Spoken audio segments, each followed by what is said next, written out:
এদিকে সন্ধ্যার পরেই রণক্ষেত্রে উত্তাল ঢাকার রাজপথ। ঢাকার 13টা স্থান বন্ধ করে ককটেল নিক্ষেপ করলো ছাত্রলীগ। ডক্টর ইউনূসের গ্রামীণ ব্যাংক ভেঙে চুরমার করে দিল। 13 তারিখের আগেই পালিয়ে যেতে পারে সরকার। কোনোভাবেই ঠেকানো যাচ্ছে না, বিকল হয়ে পড়েছে পুলিশ বাহিনী।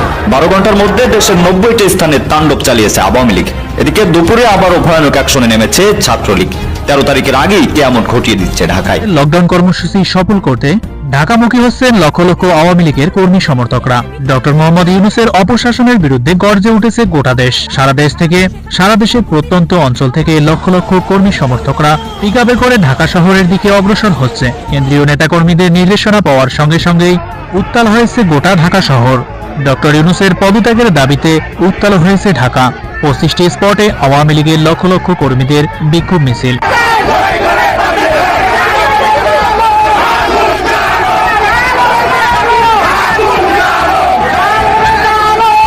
সাবেক প্রধানমন্ত্রী দেশরত্ন শেখ হাসিনা ফ্যাসিস্ট ইউনূসকে এর জন্য চ্যালেঞ্জ ছুড়ে দিলেন। লগি বইটা হাতে রাজপথে নেমে গেছে লক্ষ লক্ষ আওয়ামী লীগের কর্মী সমর্থকরা। আগামী 13 তারিখেই সামনে রেখে সকলেই প্রস্তুতি গ্রহণ করছেন।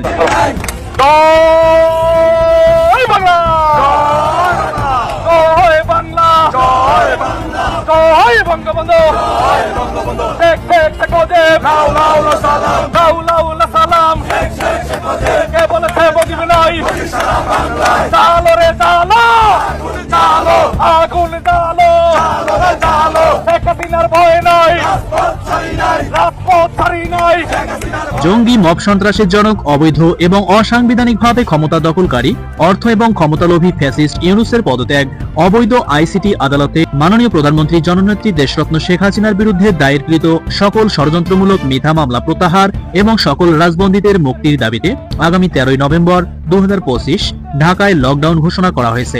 এ সময় অফিস, আদালত, দোকানপাট, যানবাহন এবং কলকারখানা বন্ধ করে রাখার কথাও বলা হয়। পতাকা রয়েছে এবং এই মিছিলটা তুলনামূলক অনেক বড় মিছিল আমরা দেখতে পাচ্ছি।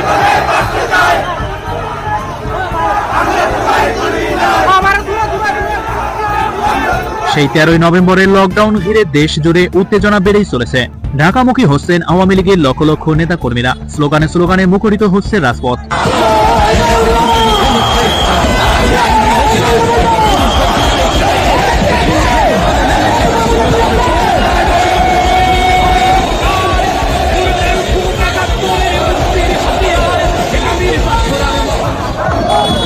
দর্শক দেখুন কি পরিমাণ মানুষ।